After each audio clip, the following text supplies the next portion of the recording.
Hello there, World of Tankers. Welcome back to channel. I'm, of course, host World Blitz. In today's video, we talk about the Russian Klap K91.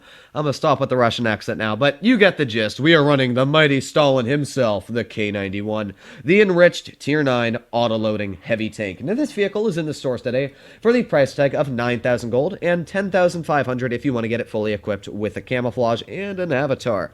Now, the thing I find weird about the K91 is it originally came into the game in crates. This was one of the few crate tanks I actually got for cheap. I managed to get my hands on it for 20 bucks. Now, after that, the K91, surfaced, blah, blah, blah, $50, and it managed to drop all the way down with the Panzer 70 to $15 at one time, and now it's back up to 9,000 gold, which is about $25, $30. So, it's such a strong vehicle that it went from being a really cheap tank, which a lot of people were suggested to buy, to now going back up to quite an expensive vehicle. So, in today's video, I'm going to be talking about why it is such an expensive tank, and telling you everything you need to know about it, and in the end, if it's worth the price, or you should stay very, very far away from.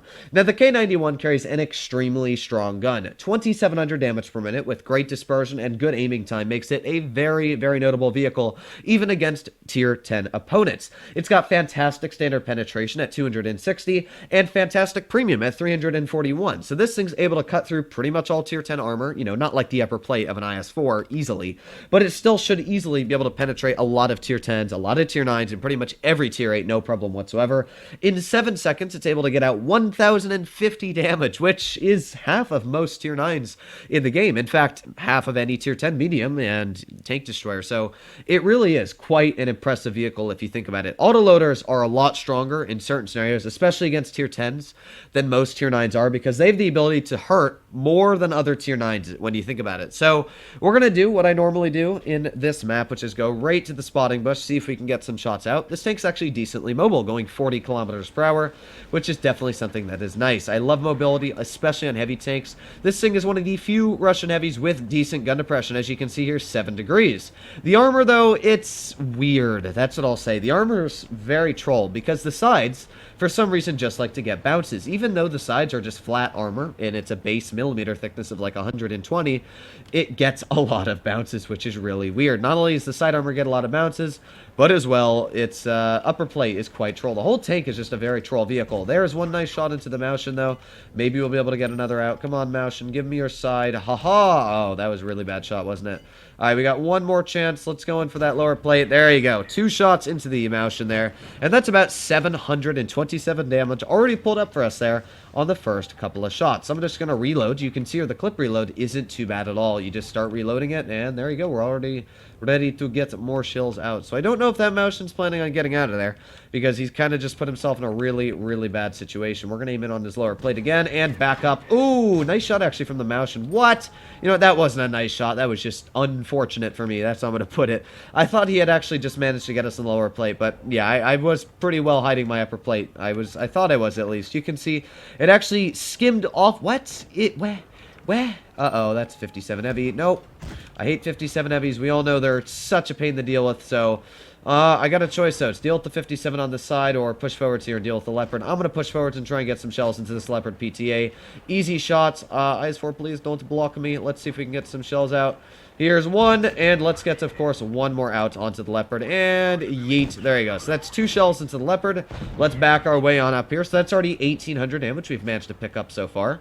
And then we just start reloading that clip once again. That clip reload is so nice, so as you can see, in 5 more seconds, we'll already have shells ready to rumble, and hopefully get some nice shells into the Jagdpanzer E100 over here. So let's aim in on his weak spot. There you go. Jagdpanzer fired, which means we can get out 1 shell into him. Let's go for the second. There's 2, and, of course, get that final shell out. There is 3. So that's an entire clip dumped into the Jagdpanzer E100 there, finishing him off. That was, yeah, like you can see, this thing, even against Tier 10s, just does such a strong job. Now, we got the E50M right here, who I want to just squeeze my way past, see if we can get some nice shells out into the grill. Honestly, I don't even care if I get shot, because I want to hit this grill. So there's one nice shot into the grill. Let's aim an HE right at the grill's lower plate. There's another nice shot for 447. He's taken out, and all that's left over here is the T-57 Heavy and the Mouse Moushin. So let's get a nice shot into the side of the Moushin here, aiming, and yeah, we'll go for the lower plate. There you go, nice tap for 349. Isaias4 learned his lesson, I guess, for pulling out in front of 3 tanks, including a Clipper. But overall, we did a very strong job this game. We were able to do over 3,000 damage and make our way straight through the enemy team, surviving with quite a hefty amount of hit points. This vehicle also sitting at 2,173 hit points. Once they buffed the heavy tank hit point pool, especially the tier 9s, we're able to do such a strong job now. But there you go, 4,000 damage for the first game. Pretty dang strong result, of course, for the K91. So, of course, let's see if we can load into one more good battle here, hopefully against tier 8s. One thing I never understand is that there's always more tier 8s in a matchmaker, especially when you're in tier 9, because as you can see here, there's 30 tier 8s and there's 26 tier 10s, and there's always more tier 8s because it's just the most popular tier in the game, apart from, I guess, like, the Tankenstein and the Smasher and the Dracula. Tier 7 has by far the most overpowered tank spam, but I do think tier 8 is the most played tier in the game. So what I find weird is, as a perfect example, this is now the 4th game that I've been up-tiered in my K91, because I was playing one game earlier trying to record and my game crashed and I had to restart. But the fact that you always get up-tiered in Tier 9 is the biggest issue I find with Tier 9 as a whole.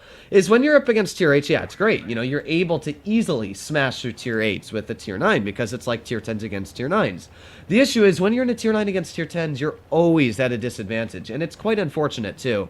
I really wish it was kind of an even spread. You'd get 1 Tier 10, 1 Tier 9, 1 Tier 10, 1 Tier 9 battle. Something like that where it was, fair for the Tier 9s, but that's one thing that you'd have to, I guess, work out with Wargaming. But in my tank, we're going to see what we can do here. I don't know if the enemy team's planning on pushing this way. I'm a little worried because I know this tank is decently quick, and that means that if I push a little too aggressive here, I will get slapped by the enemy tanks like the IS-8. So let's see what's over here. Hello, we got E100 who I spotted.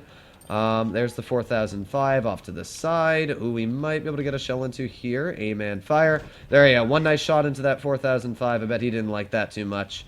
And we can continue to push our way on forwards here. So we got the 121B off to the side over there. We got the mouse. We got the 100. Okay, this is getting a lot deadlier than I wanted it to be. So hopefully my teammates do a decent job here. E100 don't get shot by that guy. I need another 7 seconds before we get our clip reloaded, so not too bad. But yeah, we're just going to wait this out. Oh, there's the mouse, actually. Let's aim in right on the mouses. Oh, okay. I see how it is. That made no sense to me. But we are getting, I thought we could pen that, actually, but no. It looks like we can't. Might be able to pen the shell on the mouse's cheek, but no, this gun is not working right now. Not too well, at least. So we got that mouse aiming at my side. Did he pen me in the side? Where'd he go? Well, in the lower plate. I guess my lower plate was exposed there. That's a big sad. So we got the mouse off to the side here. Hopefully that FE 4005 doesn't get shot to me. Let's cross. Good. Okay, that's exactly what I wanted. Now I have the ability to hopefully get some nice shots out into the enemy E100. So let's aim it on his side. There's one nice shot into the E100. Let's go again. Try and track him again. Well, there's another nice penetration at least. Can't complain too much there. And maybe we should be able to get like one nice pen on the mouse. There you go. So that's 3 nice penetrations with the K91. Now 1,600 damage picked up. As you can see, that turret armor doing the trick of bouncing those shells like it's supposed to. And that's one thing I love about this vehicle is the ability to get those really, really nice bounces out with it. Now we got that mouse doing his job over here.